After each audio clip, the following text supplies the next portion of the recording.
Sa atong mga pagbasa hining Domingguha, atong madunggan ang tema sa pag-ampo. Sa unang pagbasa, gikan sa basahon ni Sirach, giingon nga ang Dios maminaw sa pag-ampo sa kabos, sa nilupigan, sa mga dinaog-daog, sa mga byuda, sa mga ilo, sa mga tao nga adunay panginahanglan. Mingon nga alagaran nato nga mahidangpon ang Ginoo kay dawaton niya kita. Niya ang imong pag-ampo moabot hangtod sa kapanganuran. Ang pag-ampo sa usa ka tawo nga mapaubsanon, mosaylo sa mga panganod, og magpadayon pagsaka hangtod moabot sa Ginoo nga labing halangdon, diin magpabilin kini hangtod iyang tubagon. So mga igsuon, ang unang pagbasa nagdasig kanato nga moalagad kita sa Ginoo.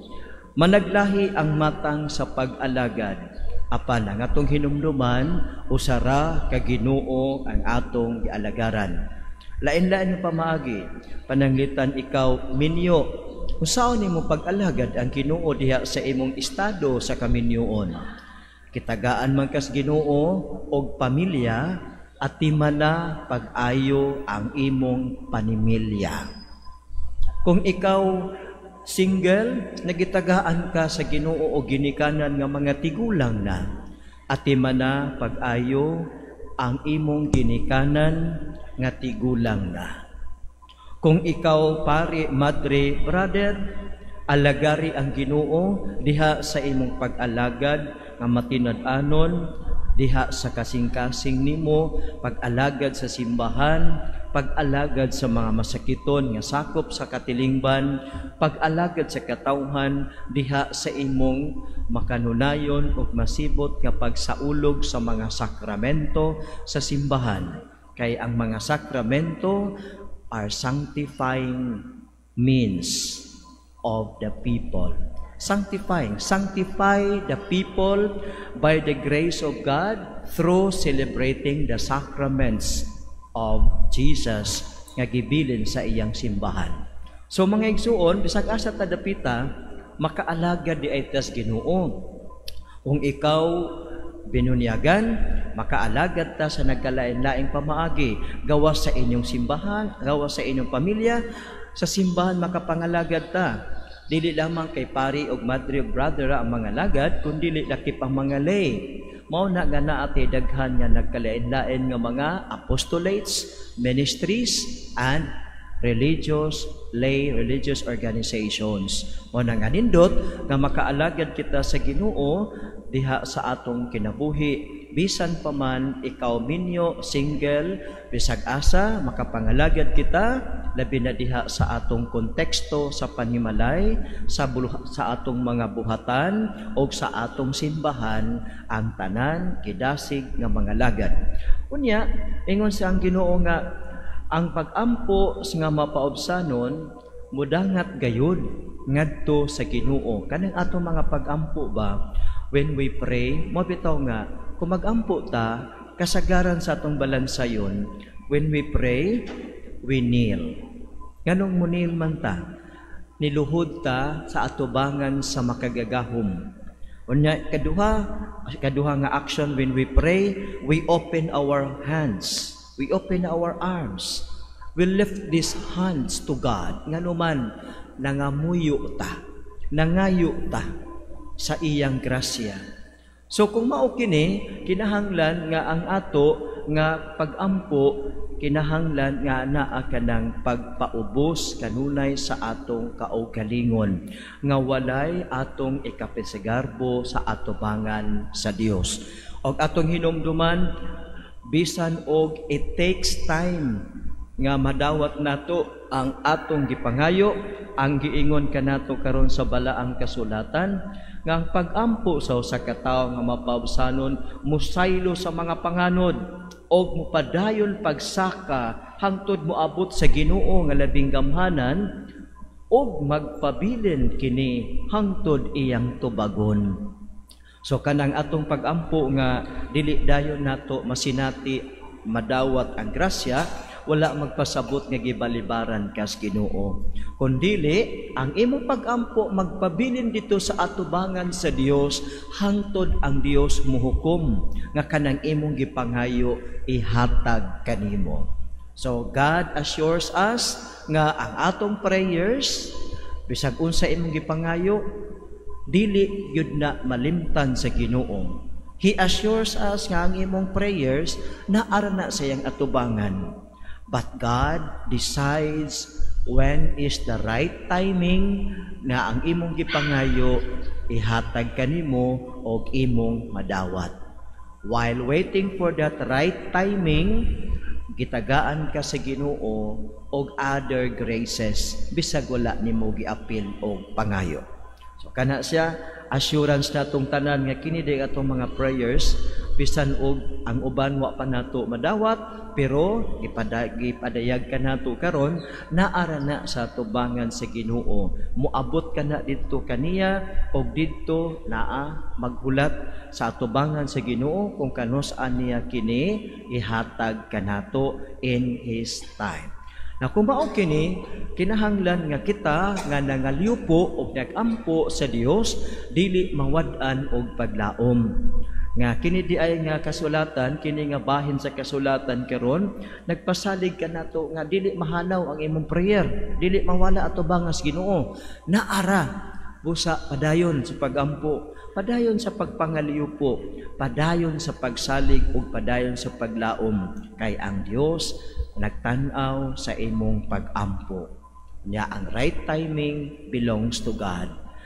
The right timing to pray belongs to us. The right timing to give the grace we ask belongs to God. That is why we continue to hope, we continue to hold on. Ang ikaduhang pagbasa karong adlaw bahin kang San Pablo. Si San Pablo sa iyang sulat sa ikaduhang sulat ngadto kang Timoteo, miingon siya nga gibiyaan ako sa tanan. Itong mga kauban niya, gibiyaan siya sa tanan. Unya sa diyang miatubang siya sa hukmanan, wala gay bisan usa niya tong iyang mga kauban nga uban kaniya sa pagsangyaw kaniadto nga midapig kaniya o miuban kaniya dito sa hukmanan. Apan miingon siya, ang Dios, no, ang Dios wala mobiya kanako. Ang Ginoo miunong kanako og mihatag kanakog kusog aron ikasangyaw ko ang tibuok mensahe ngadto sa mga dili Hudiyo o giluwas ako gikan sa bakba sa leon. So sa gipasabot ni San Pablo kanato, mingon siya nga bisan ang akong mga higala, bisan katong akong mga kauban sa trabaho, wala muunong kanako, apan ang Dios miunong kanako. So atong tan-awon nga bisan sa imong kalisod, bisan sa imong problema, bisan ang atong mga friends usahay muduol ta sa atong mga friends, pero usahay dili sila makatabang kanato, muduol kita sa atong pamilya, apan ang atong pamilya wala po'y ikatabang kanato, hinumduman nato nga ang Dios miunong kanimo. Wala ka gibiyaan sa Dios. Nagantos ta sa kalisod, wala ka gibiyaan sa Dios.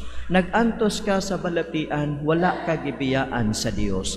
Nagantos ka sa mga problema, mga hagit sa kinabuhi, na akay gikahadlukan, na akay mga giatubang karon nga bugat nga mga butang, o sa giingon ni San Pablo, miunong kanako ang Dios. So sa kasinatian ni San Pablo, na sinati niya nga wa gyud siya gibiyaan sa Ginoo o kita mausab ang ato untang maamguhan nga sa katalagman, sa problema, sa mga korupsyon nga nahitabo o uban pang mga kalamidad, ang Ginoo wala gayud mobiya kanato. Mao na iyang gisaad sa Matthew chapter 28 verse 20. Mingon siya, hinomdumi kini ako magauban kaninyo hangtod sa katapusan sa kalibutan. Kanang usay ma-feel na to nga si God murag wa man ko gidungog, si God murag gibiyaan man ko, murag gikalimtan man ko ni God. Hinomdumi igsuon ang giingon niya, ako mag-uban kaninyo hangtod sa katapusan sa kalibutan. Nganong ma-feel nato nga usahay absent ang Dios, it is because we are so much focused on our problems. And we forget the reality that God is with us. Diba? Emmanuel, God is with us. Dili ta biyaan sa Ginoo. Kuyugan ta niya, bisan sa pinaka-empty moment sa atong kinabuhi, bisan sa pinaka-bugat nga moment sa atong kinabuhi, God is with us. So kumao ni, ang Ginoo maminaw man sa atong mga pag-ampo.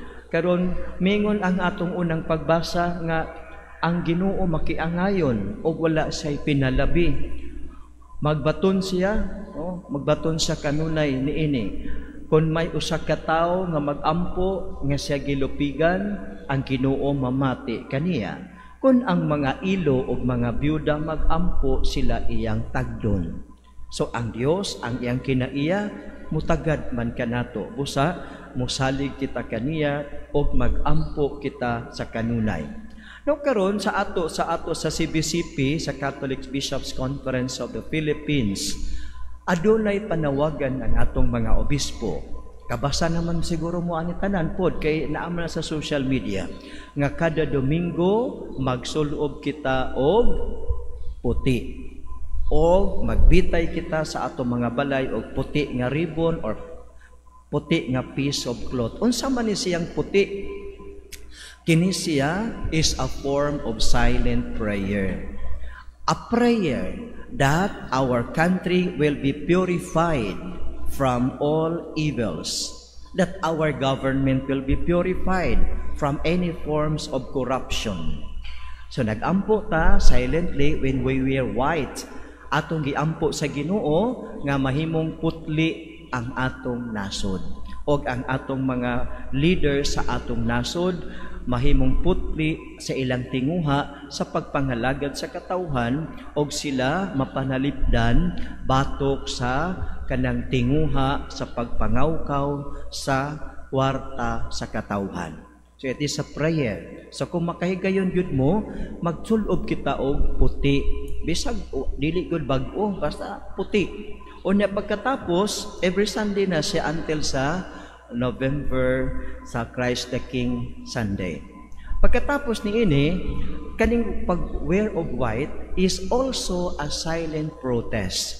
Silent protest to our government leaders nga kitang katawhan nangandoy nga ang gobyerno mahimong putli og malimpyo niining tanan nga mga nahitabo nga korupsyon. Wala ta mo condemn sa atong mga political leaders, wala ta gi-condemn apan ato silang gipadalhan sa silent message. I want you to become honest. We want you to serve the people as you promise without stain of corruption. By wearing white, we send the message. If we all wear white, because mama ni ang declaration sa ato sa CBCP, instead of going to somewhere, going to the offices of these people, the community scattered throughout the Philippines wearing white is sending a strong message to our politicians. Be clean of corruption. I want you to serve honestly the Filipino people. And first meaning is it is a prayer. Wearing white is a prayer and wearing white is a protest. Now, mao ni nga ang kita nga mga kabos o kita ingon ang Ginoo kanato karon nga kung may usa ka tawo nga magampo nga siya gilimbungan, gilupigan, ang Ginoo mamati. Kita ka by form of corruption, kita mang tanan ang gilupigan, kitang tanan ang gilimbungan. Now, when we pray to God, kung siya promise sa Ginoo, kung adunay usa ka tawo nga magampo nga siya gilupigan, ang Ginoo mamati kaniya. So mao na nga even if we just wear white, the Lord hears us because we know that the intention of wearing white shirts or white blouse, white polo, whatever, is a prayer. Tungod kay kita, biktima sa korupsyon. Pagkatapos, atong hinumduman, nga sa atong ebanghelyo nining adlaw, dunay duha ka tawo nga nag-ampo. Ang usa Parisiyo. Kisa man ning Parisiyo? Ang Parisiyo mao ni ang usa sa mga leaders nila sa ilang community. Sila ang nag-atiman sa temple. Una sila nag-atiman sa temple, mga mga tag-as of pride ng mga tao, they consider themselves self-righteous, the righteous people. They consider themselves the clean people, nga mga hinlo nga mga tao. Kunya, kining para sa ato, mga ordinaryo nga mga tao, these are unclean people. So karon kining mga duha ka tawo nag-ampo, ang Parisiyo, ampo siya ngadto sa Ginoo, atubang siya ngadto sa sanctuaryo, unya, ingon siya, "Thank you Lord, kay dili ko limbungan. Thank you Lord, kay dili ko himabay. Thank you Lord, kay ako naghatag nimo sa akong ikapo sa tanan akong income. Thank you Lord, kay ako ingon ani. Kunya doon na po'y usa nga nag-ampo dito sa Daplin.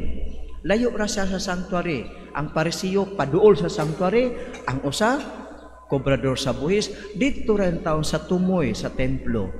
Dili gani siya muyahat ngadto sa sanctuaryo. Dili gani siya muyahat dito, mutanaw dito.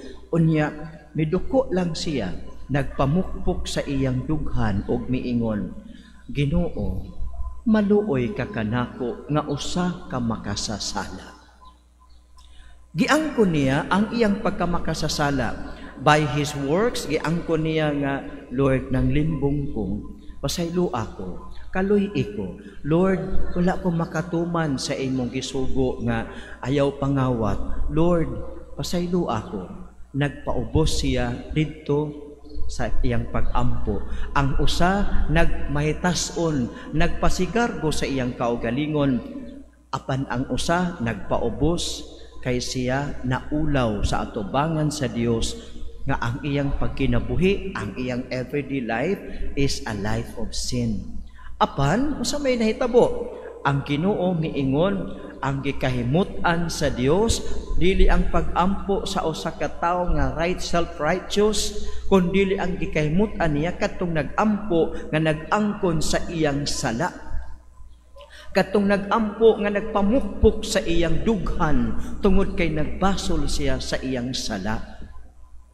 Mo'y gikahimutan, nagpaubos sa iyang kaugalingon at tubangan sa Dios. Unsa ingon kung magpaubos kita at tubangan sa Dios? Ang pag-ampo sa usa ka tawo nga mapaubsanon, musaylo sa mga panganod og magpadayon pagsaka hangtod moabot sa Ginoo nga labing gamhanan, diin magpabilin kini hangtod iyang tubagon.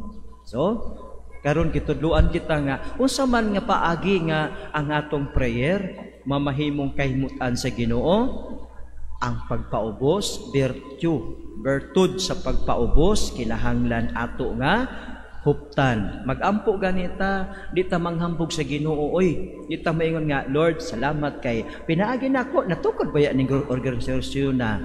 Pinaagi nako, Lord, natukod ba yan namo nga grupo? Kini pinaagi nako, Lord, ni bingin ba taw usahay, no? Kalamin ka nga, garbo kita katoy ato bangas Ginoo." Pero kana siya wala na to mahinomdomi.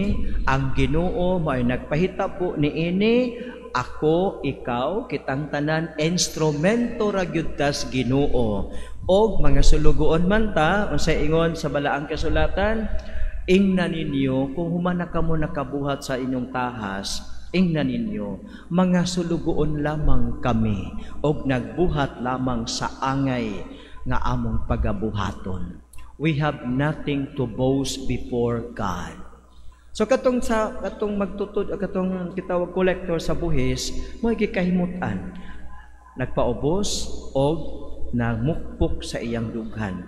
Kana siya nakabantay mo sa misa na atay gitawag confiteor, na gitawag nga pagpangayog pasaylo, di ba? Kanang di pata mupadayon sa atong misa pag human og panguros unya maghinulsol kita sa atong mga sala. Unya, atong isugod kay akong sala, akong sala, akong dakong sala. Nagapamukpok usab kita sa atong dughan. We should take that seriously in our prayer.